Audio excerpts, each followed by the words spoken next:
Welcome to The World This Week. I'm Jean-Emile Jamin, and we have all the biggest headlines shaping global events, from high-stakes diplomatic meetings to shifting power dynamics, and also the heist of the century.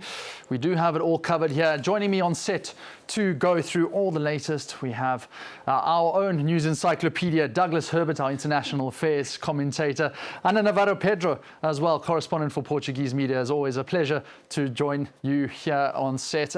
Also joining us from New York, we have Matthew Dalton. That's the Paris correspondent for the Wall Street Journal. He tunes in, as well as from London, Patrick Smith, editor-in-chief for the Africa Report. A real pleasure to have you with us, Patrick. Thank you so much.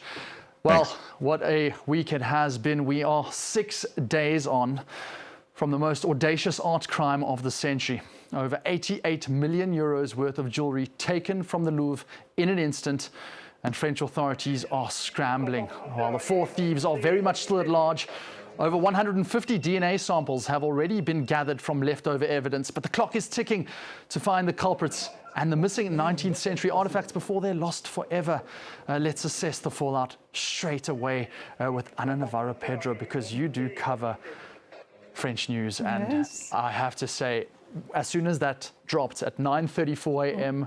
on Sunday morning, I personally was shocked, because I had been and seen at the Apollo Gallery all of those jewels, and now they're gone, possibly forever. Let's hope not. But it doesn't seem very, very positive. Perspectives are not very, very good. But the thing is, at that moment when the news came out, you know, I think that a few years ago I would have thought, how did they dare to do this to France? My goodness, that is so daring. And that Sunday, it was like, yeah, it checks. France is really, really going through a very bad moment. Let's hope it's not going through a moment of total decline. It just checked with everything else going on in this country. I had the same feeling as with, almost the same feeling as with the fire on Notre Dame Cathedral. Absolutely. Some years ago.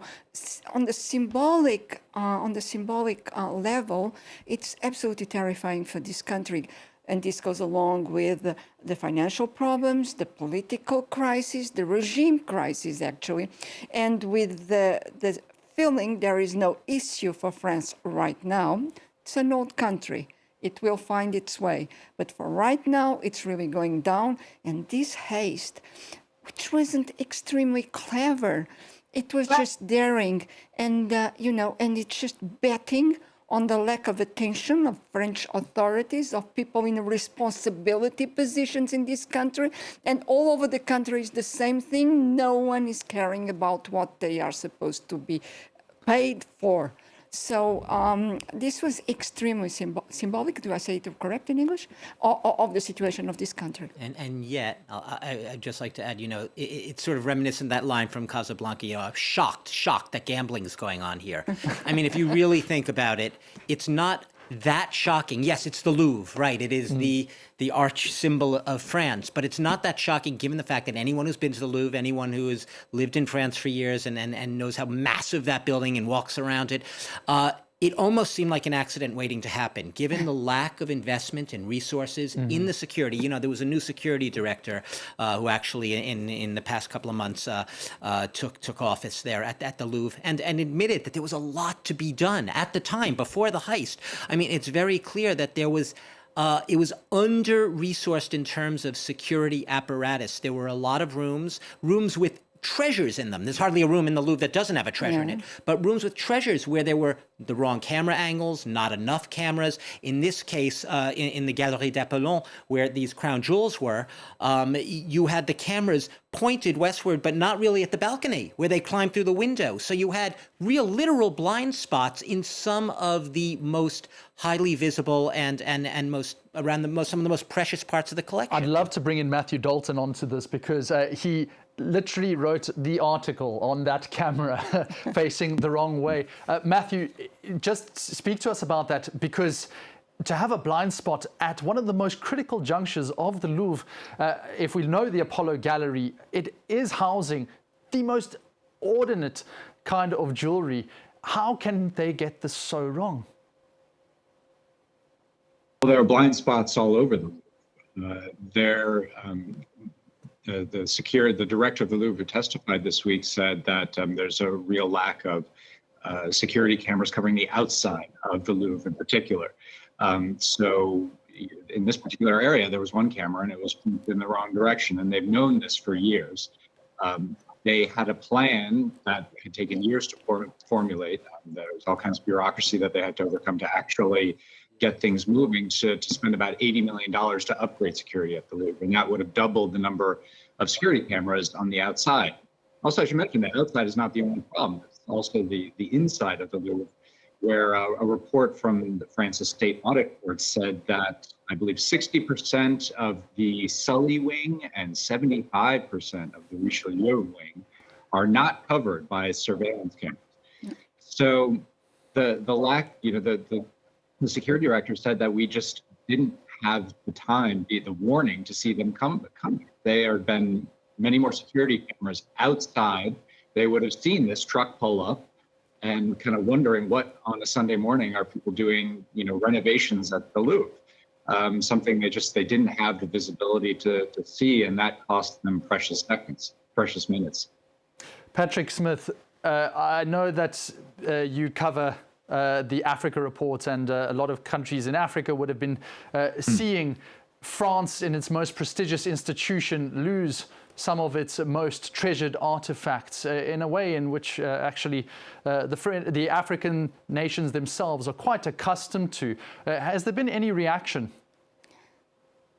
Yeah, I think there's a worry in general about the investment in the big museums around the world. Of course, in Africa, the concern about the theft of great artworks goes back to the colonial era, when France and Britain and Germany and Portugal toured around Africa, appropriating or misappropriating artworks and taking them back to the museums of Europe. And in fact, a recent burglary at the British Museum involved African artworks, and it was an inside job, in fact, and there was an attempt to take out some of the most valuable Benin bronzes in the custody of the British Museum. So I think there's a shock about the lack of investment, and obviously some when we get into this argument about the reparation of artifacts from the European museums to African governments and African museums, the argument often used why they can't be returned is that the security is no good in the African capitals. So I think the burglary at the Louvre last Sunday is really going to alarm people and perhaps open up a new dimension to this debate about museum security. I know it's going to be alarming people. Now, the alarms did go off, and we have heard that there were security personnel who were alerted to it. Even some of the tourists tried to confront the perpetrators, but they were met with chainsaws directly in their faces. So all the systems were in place, at least theoretically. Nonetheless, just weeks before, there was a strike of staff saying that they were underfunded, they were not well resourced. Where does the French state look to in terms of actually saying, no, we really need to help with these institutions? Because that wasn't even the only French museum which was robbed that day. No, there are other museums in province in France, and just a few days later, another museum was robbed, the Maison des Lumières. They stole about 2,000 gold coins, very precious gold coins. And yeah, it's a question of investment. But France has not invested a lot in its army neither, and it's a nuclear power, France. So I don't know where the money goes in this country, but definitely not to protect its most valuable historical, how do you say, patrimoine? Artifacts. But how does an institution like the Louvre, billions of euros worth, I mean, just looking at, that was 88 million, and there is just so much more that the museum houses. Surely the priority has to be there, because it's not just the monetary value. It is such a significant cultural loss. And people are in place are not doing their job as they should. Maybe there is a kind of arrogance thinking, if I'm directing the Louvre, I mean, this is only art. I have nothing to do with something as vulgar as security. No, you have to look at everything. On the other hand, I don't know. I think it's really unprofessional. And I think these people should be called upon and, asked a few nasty and very worrying questions about the way they work. Matthew Dalton, there doesn't seem to be a very long window in order to find these missing pieces, because it's not just like art, which you want to keep intact and it will keep its value. These are jewels. They can be mined down, they can be melted, they can be sold in pawn shops, if you can say that. How close are we to that point where they are lost forever? Well, maybe we're already past that point. I don't think it takes very long to do it. And that's got to be the strategy. The Paris prosecutors said that the jewels are worth, more than $100 million. I guess about 88 million euros. They would get much less than that, obviously, if all the materials were, that the stones were pried off and sold, the gold melted down. But presumably, it's tough to say. I think the thieves probably are lying low for the moment. They don't want to walk into any kind of establishment where they can actually sell this stuff. They probably want the public awareness to die down a bit before they attempt to pass it on. But we don't know. It could be they may have already started working on that. We just don't know. And at least something has come out of this with a bit of humor, even if that window might already be over, despite the DNA samples being collected. Now, the owner of the crane company, which was used in that theft, posted this on social media: getting the job done quickly. Basically, that's what it translates into. So using the moment in a light-hearted relief of marketing plan. Doug, is that effective? Oh, I chuckled. I definitely chuckled. I think the French are going to chuckle a little less than maybe the Germans, the Schadenfreude there, whatever. But no, it is objectively funny, but not funny at the same time. You have to make light of a bad situation. Let's just quickly bring in Matthew Dalton one more time. Matthew, in terms of what we can expect in the next couple of days, I mean, even the minutes are ticking past. Where do you see in terms of the DNA sampling? I mean, I know this is a question really for a detective, but you putting your detective hat on, what do you think the French authorities are going to be doing as we speak? Well, they're going to be trying to match the DNA that they found and the fingerprints that they found to any known samples that they have in their existing databases, meaning people who have been previously convicted of crimes or even arrested, who have given fingerprints and DNA as part of that process. And there are, tens, hundreds of thousands, millions of samples in the French criminal databases that they can compare this against. And presumably these thieves are, this is not the first time they've broken the law, one might guess. So they probably have had interactions with the French criminal justice system. Maybe they're going to be sending those samples, the results of those samples around to Interpol, to other members of the Schengen zone, which is the border-free, the travel zone of which France is part of in Europe. And this theft was clearly had a lot of organization. There were a lot of people involved, very likely to be international partners, perhaps involved people who have had convictions or arrests in other European countries. So a lot of leads to follow, and a lot of, once they have that information and that data, that is something that can be really helpful given modern policing techniques.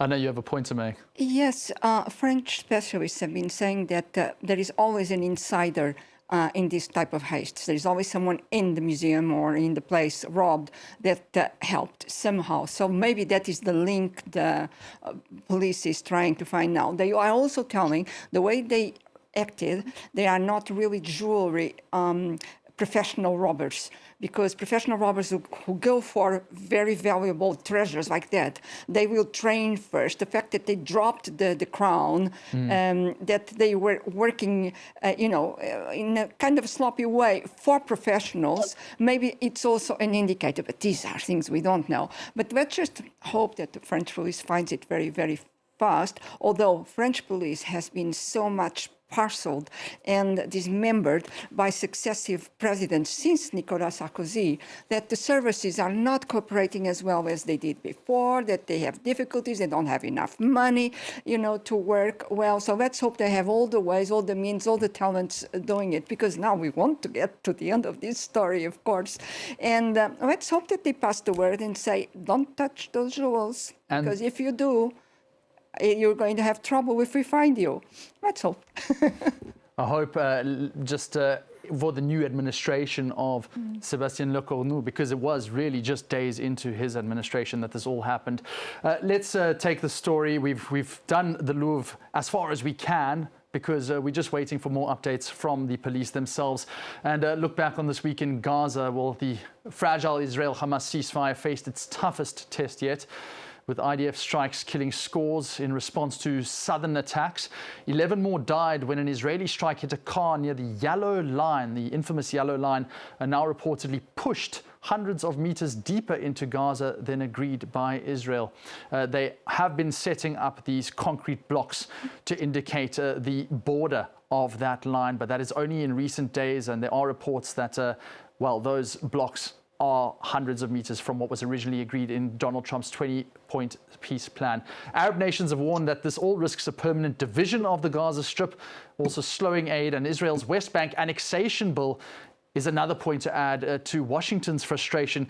Douglas Herbert, we're getting so much in terms of the 20-point ceasefire plan, but this Yellow Line has the potential to derail everything. Yeah, and you can interpret what's going on almost any way you write it. You see in that what you want to see. There are those who will say that, well, it's natural. The IDF has a history. The security forces are trying to create a buffer zone. So the Yellow Line is sort of the hard demarcation line beyond which you're shot if you cross it. That's where the Israeli forces are. That's what they control. So right now, I think the number was a little more than 53% of Gaza controlled by the Israeli military, by that Yellow Line. And that those blocks are merely sort of like, the preliminary warning line. It's like the yellow light when you cross the street, right, before it turns red.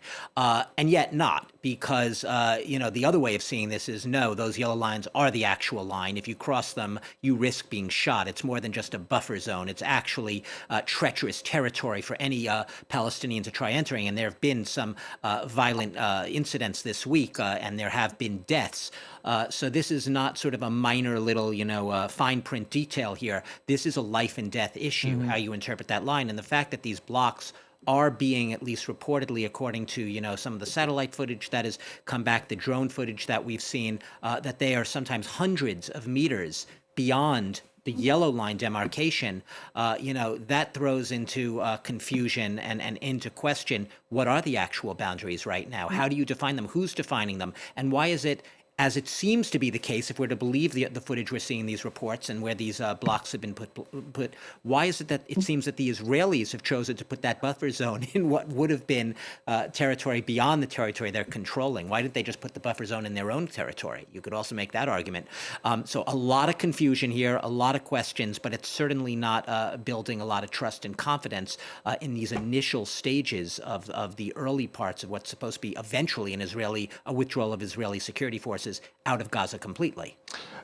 Patrick Smith, how do you draw lessons from other ceasefires around the world, and then you see what is happening, and particularly in your expertise in the African continent, and if you could take that advice and give it to those mediators in what has only been a few weeks of the ceasefire plan between Israel and Hamas?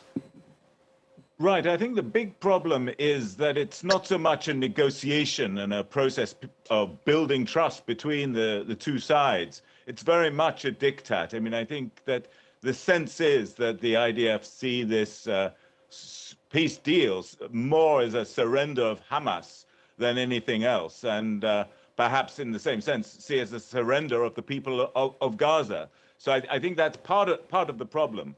but also in terms of the detail and the way this this agreement is working. As far as I understand it, there isn't really a signed peace agreement. We've got broad principles, which, of course, everyone is very happy there's a ceasefire and there's an end to the major fighting we've seen for the last 2 years. But I think what we're lacking is a much more details about the nature of this ceasefire. So that, I mean, if you look at the peace processes that have worked in the past in places like Angola or Ethiopia or Mozambique or even the Democratic Republic of Congo, what you've got is a protracted negotiating process between both governments and a credible mediator. So, I mean, someone like Kofi Annan or someone like Thabo Mbeki getting involved, and a really sort of agonizingly slow negotiating process, bringing the two sides together. But that really wasn't the case with Gaza and Israel. It was very much a top-down process, pretty much a diktat by obviously the US, but also by the IDF. And the kind of the Palestinians were represented, if at all, in this process by the Arab states, by particularly the Gulf Cooperation Council states. And I think their opposition on this yellow line issue, their opposition to the Israelis' defense force attempt to move the border in cutting out more of the Palestinian controlled territory, they've already been highly critical of that. And I think that augurs badly. I mean, I think they're going to have to go back to some sort of much more detailed negotiating process over these demarcations, and of course all the other elements to what is an extremely complex peace plan. We're very much at stage one, I think. And we're just seeing that report there. It was done by the BBC. It was an analysis using satellite imagery to see where these concrete blocks had been placed in relation to that previous plan. And at some points, 500 meters further inland into Gaza than had originally been demarcated by Israel. Now, the United States has been putting pressure on the Israeli government to make sure that this, at times, very fragile ceasefire is holding. And we've seen visits, the most recent by Marco Rubio, the US State Secretary. He's just departed, but also J.D. Vance, the Vice President, just making sure that Israel toes the line. And we got this idea of what J.D. Vance wanted from his talks with Israel, also taking a bit of an aim at the media themselves for doubting Washington's intentions. It's not easy. I never said it was easy. But what I am is optimistic that the ceasefire is going to hold and that we can actually build a better future in the entire Middle East. A very brief snippet there. And Matthew Dalton, how much is Washington confident that at least right now this is going to be working? I mean, speaking from your perspective in New York, are they happy with the process that is being undertaken to ensure the ceasefire holds? Well, I think there's worries in the Trump administration that Israel is not going to abide by it, but there's also worries, and maybe even deeper worries, that Hamas won't. The process of Hamas is supposed to disarm as part of this agreement, and there doesn't seem to be any sign of that happening yet. They have engaged in settling scores with other opponents within Palestinian society first. There's some worries that Hamas fighters are kind of massing near the yellow line on the Israeli, worries on the Israeli side. So I think what you heard actually this week from Jared Kushner was a plan. He described a plan that the president's son-in-law and Middle East envoy also. You saw a plan that would more or less quasi-permanently divide the Gaza Strip and engage in rebuilding and economic development on the side that is controlled by Israel. And the other side, which Hamas is still an active player in, would not enjoy any rebuilding aid, reconstruction. And this would be, they describe it as a place where maybe Palestinians from one side could come to the other to work and to earn money. But this plan is The worry is that, as I said, it's kind of a quasi-permanent divide of the Gaza Strip in a way that wasn't really envisaged by the peace agreement. As you're speaking, I just want to bring in Anna because there is the worry of the divide in Gaza, but we're just seeing that strap US pressure on Israel for the West Bank as well. This is something which has cropped up very fiercely in the Knesset. They voted on the annexation. It was further right-wing parties to Benjamin Netanyahu's Likud party. It really frustrated him, and he says he's going to block it. But this has been met with absolute consternation by the United States. Donald Trump threatening to even withdraw all support to Israel. It's quite strange because we had news while the campaign for presidency of the United States was still on that Donald Trump had received quite a big chunk of money from one donor on condition that he would accept the annexation of the West Bank. This was never denied by either side, Trump or the donor, which Madame Miriam something, I can't remember the last name. She's the widow of a billionaire. Edelman. Thank you. But right now he's totally against it. Let's see how long it lasts. But the question is, it comes too late. The West Bank, almost in the Palestinian hands, almost doesn't exist. It's just little ghettos, scattered around what the West Bank is. It's no longer has nothing to do with what it was before. So the annexation, it's in international law, in lawful terms, absolutely appalling. But on the ground, that is almost done. And the question with Gaza, it's again the same. For many Arab leaders, they are saying what is happening there is the West Bank strategy again, is dividing Gaza and already with the yellow line, already grappling some territory and more and more and more. So this is nothing new in a sense, but it's extremely, extremely volatile, especially as someone told before that Hamas, the second part of this deal brokered by the US and Trump, Hamas is not going to give up their arms for sure, And so the United States, Vance and Rubio and even Kushner, who was there, they're just kicking the can down the road for make it last as long as possible, also for a bit of ego reasons, but also for a bit of luster reasons for US diplomacy and for the White House. But things are bound to fall apart very soon. And even while it's not apples to oranges to talk about the issue of annexation of the West Bank and the issue of settlement expansion, but what I find a little bit rich from all the indignation being voiced by the U.S. administration right now is the fact that, Donald Trump, as we know, during his first term, he sort of basically abdicated the long-standing U.S. policy, which had been to recognize settlement building and settlements under international law as, quote, illegitimate, right? That was a policy stance that was basically reversed. Donald Trump abandoned that position and removed that sort of notion officially in U.S. policy that they are illegitimate. Implicitly giving the settler advocates a free hand to expand, and which they have been doing steadily ever since. And yeah, it took the Biden administration, it's true, I think it was like 3 years. It was really bad. I think it was 2024 before Joe Biden administration actually officially reversed, went back to what had been the 50-year longstanding position of the United States, considering these settlements to be illegitimate. So it was a long time that they were sort of given that leeway.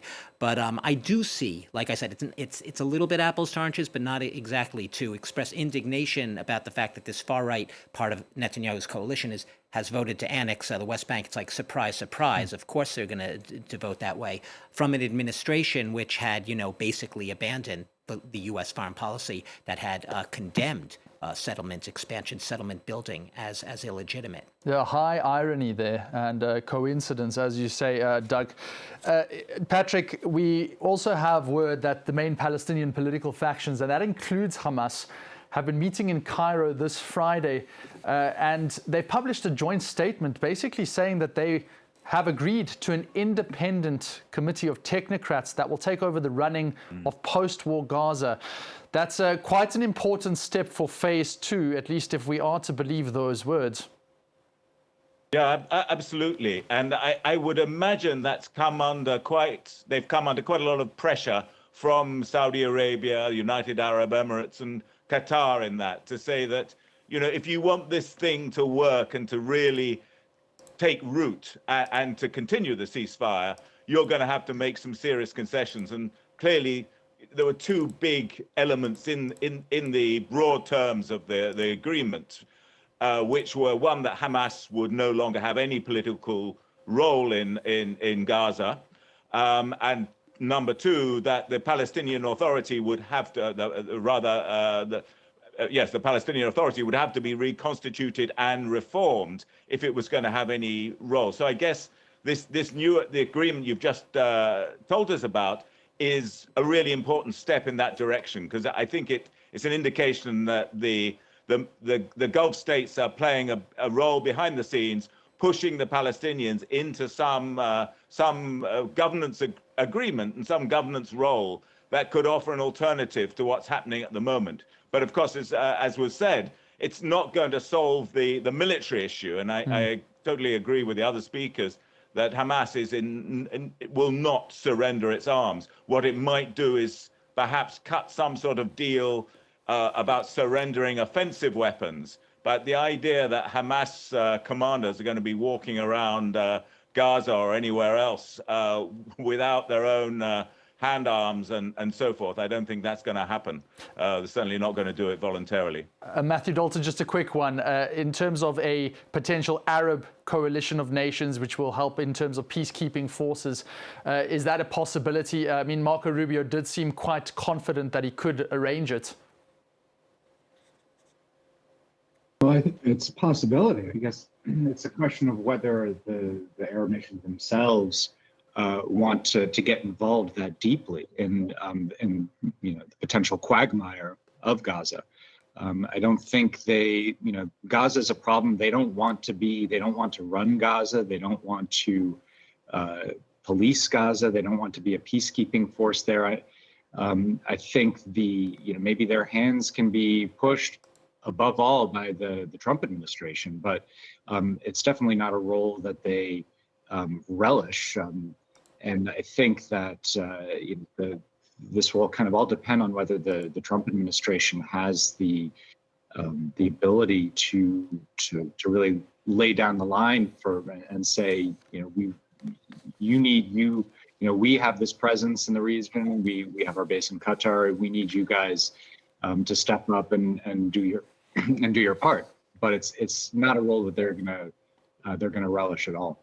Matthew, thanks. Let's just move on to the final topic, the Coalition of the Willing meeting in London, which Vladimir Zelensky was very much a part of, but it did fail to secure concrete commitments for long-range weapons deliveries to Ukraine.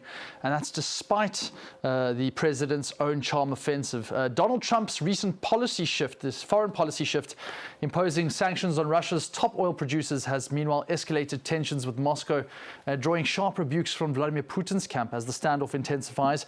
But we have heard from Zelensky, Starmer, and also NATO Secretary General Mark Rutte on the importance of these sanctions. Here's just a taste of what Rutte had to say today.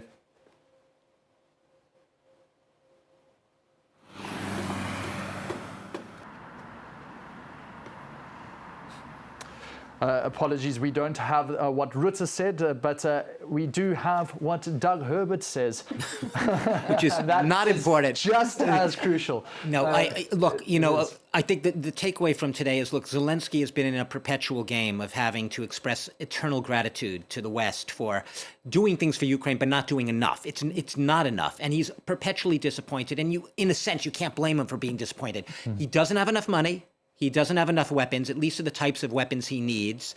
And Donald Trump flips on a dime day after day. So for today, maybe all's good. Europe and the U.S. happen to be more aligned this week on sanctions. Okay, you could say, check, that's good news.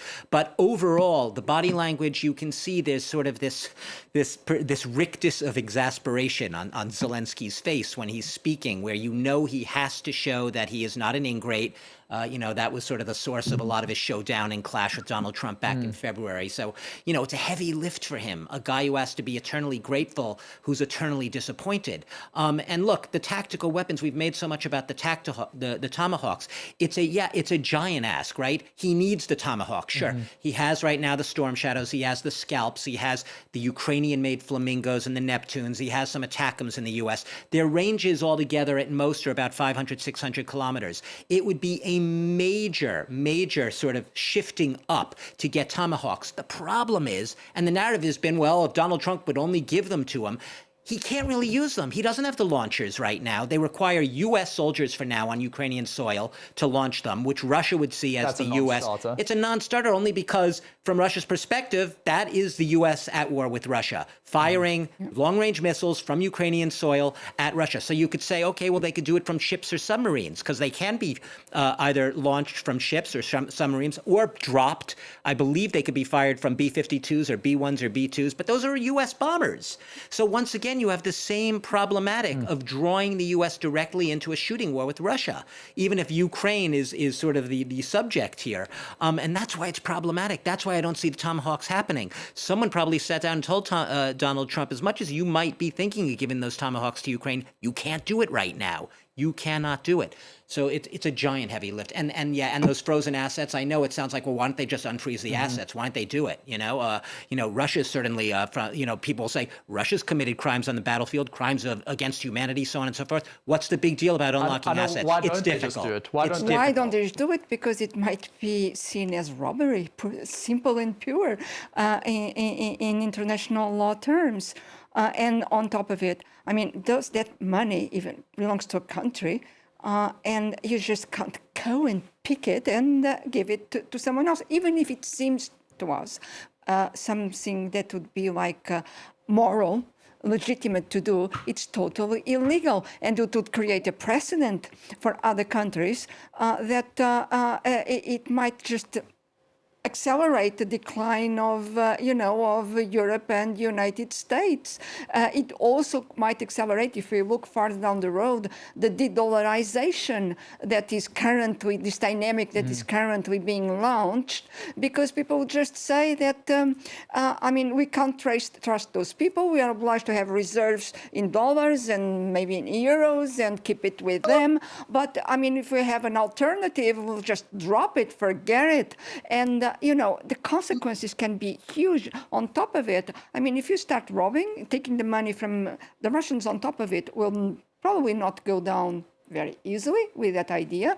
I know the Europeans are betting on the fact that this side, Ukraine and European Union and maybe United States altogether will win this war, and so there will be Russia will have to pay the dédommagement. Well, not as long as Putin's in power. I think we can agree on that. That's not in this world. That's not happening. So we don't know how all this thing can end up, and it's extremely dangerous. And we could see that, for instance, Belgium this week on the European summit was saying, no, if you want to take that money, they are holding 140 billion. On the Russian assets, and they say, if you want to take it, this is going to be very complicated. You have to assume it. We are not going to do it. On top of it, apparently, Russia, the Belgians, the enterprise needs the payment by Russia in order to pay taxes on the money they are holding. So things are extremely complicated. Very much a legal issue. People just say, let's go and let's take the money. And it's not like that. Let's just think it over. And so then it takes us to the point that oil seems to be the main target. We've seen Ukrainian attempts on the Russian oil facilities, and we've also seen, now we can hear from Mark Rutte saying how important the United States is in this role of sanctioning Russia's top oil companies. Finally, let's hear from the NATO Secretary General. The sanctions that the US has placed against Russia's largest oil companies will starve them of revenue and significantly increase the pressure on Putin to come to the negotiating table. So that's Mark Rutte. Patrick Smith, Mark talking there about Rosneft and Lukoil, those two massive Russian oil companies, which is certainly now Moscow is feeling the pinch from that. And I believe that it's not just obviously Russia, but it is going to be affecting all kinds of nations further afield, including those in the African continent. And you wrote a report on something similar. Well, that's right. I mean, it does trigger a lot of consequences, perhaps unintended consequences. This is Rosneft and Lukoil are about 50% of Russia's exports.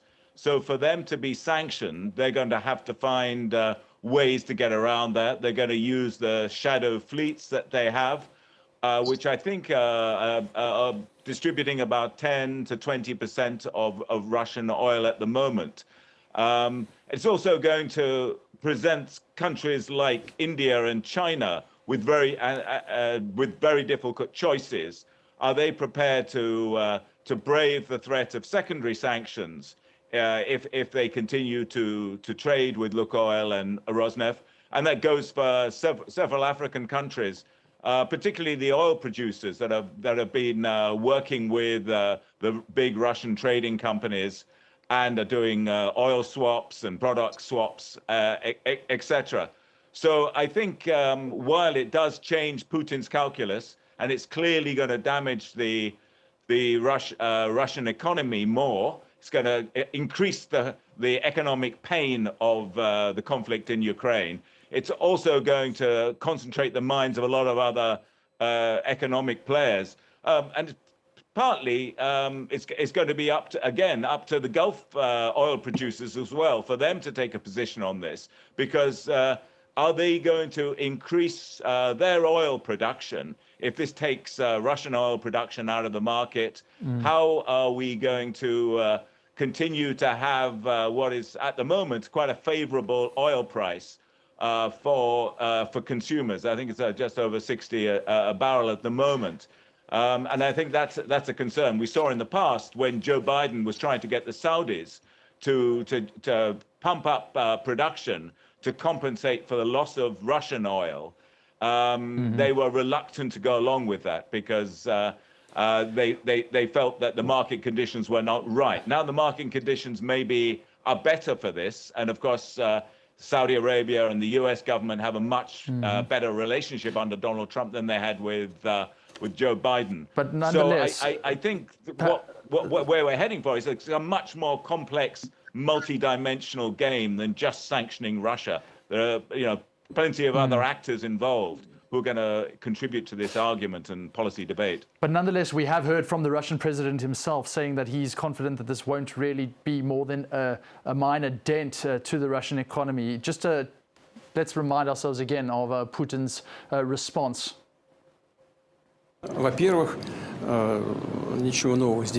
First of all, there's nothing new here. Yes, they're serious, of course, and they will have certain consequences, but they still won't significantly affect our economic well-being. Politically, this is, of course, an attempt to put pressure on Russia.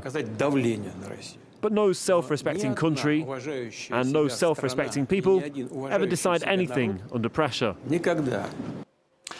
Matthew Dalton, is that really the case? Do you think that these sanctions can do anything to get Russia back to the negotiating table and meet again, possibly even in Budapest, which those talks are now suspended?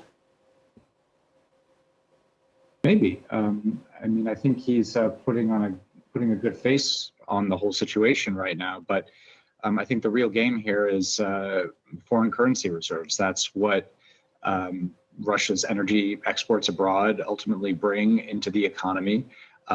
They support the currency for conducting other forms of international trade that are still open to Russia, not really with the West much, but with China, with other countries. So if Russia's foreign income starts to decline significantly because of these sanctions, maybe the central bank has to raise interest rates more to support the currency. All kinds of measures that could really have an impact on Russia's domestic economy. I think it's worth remembering that Russia is, to some extent, a self-sufficient nation in the sense that it's huge. It produces all of it's certainly more than enough energy, obviously, for its own consumption, grows its own food. It has its own military industrial base that has become more independent in recent years. So its vulnerability to external trade is certainly less than most other countries around the world. They can survive and their economy can stay afloat for a while, even without the foreign income provided by its energy sales. But it will be this could be a big challenge, a big problem for the economy. The big question is to what extent Chinese and Indian refiners are really going to cut back, and others are really going to cut back on their purchases of Russian oil, or will they find some kind of clever workaround to buy through some kind of intermediary that they say doesn't really mean they're violating the sanctions, but it's in effect they're buying oil from Rosneft and Lukoil. So all these questions are unclear, but it certainly does have the potential to have a significant impact. Will it bring Russia to its knees? No. Russia is big, it has its own energy, it has its military industrial complex, at this point a lot of its own technical capabilities. It can afford to continue waging this war if Putin is determined to do it. It's just a question of how difficult it will become. And Matthew Dalton, thank you so much. I'm just going to quickly do a wrap up there. Matthew Dalton, Paris correspondent for the Wall Street Journal, who just came to us there from New York. We also had from London in studio Patrick Smith, editor-in-chief at the Africa Report. Ana Navarro Pedro, as always, a brilliant insight there, correspondent for Portuguese media, as well as Douglas Herbert, our very own here at France 24. It's been a pleasure.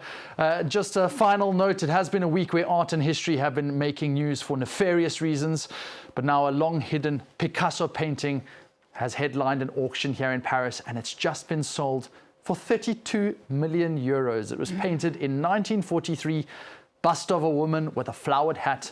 It's been unseen for over 8 decades. Experts praising its vivid, unvarnished colors and expressive detail, calling it a rare revelation from Picasso's Woman in a Hat series. That's where we end this edition of The World This Week. It's been a pleasure. We'll see you for more here on France 24.